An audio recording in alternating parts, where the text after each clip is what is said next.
काम करताना महिलेला दुखापत झाल्याची तक्रार पोलीस अधीक्षक आणि कामगार न्यायालयाकडे करण्यात आली। ती तक्रार मागे घेण्यासाठी चौघांनी महिलेच्या पतीला मारहाण केली असल्याची घटना बोलेगाव उपनगरातील कळमकर नगरच्या कॉर्नरवर घडली। विजय राजू त्रिंबके वय 29 राहणार उभ्या मारुतीजवळ गांधीनगर बोलेगाव असे मारहाण झालेल्या व्यक्तीचे नाव आहे। त्यांनी बुधवारी 24 एप्रिलला दिलेल्या फिर्यादीवरून चौघांविरुद्ध तोफखाना पोलीस ठाण्यात गुन्हा दाखल करण्यात आला। शरद वाघ राहणार MIDC नगर, भावड्या उर्फ विशाल वाघमारे, प्रवीण कोळगे आणि एका अनोळखी व्यक्तीविरुद्ध गुन्हा दाखल करण्यात आला।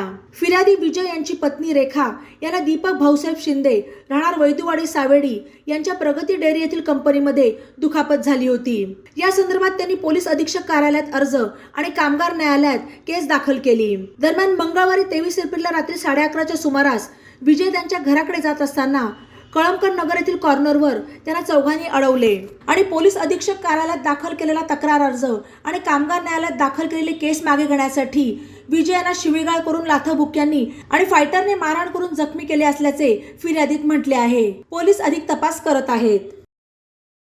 बातम्यांसाठी ई-नवा यूट्यूब चॅनलला सबस्क्राईब करा आणि बेल आयकॉनवर प्रेस करा।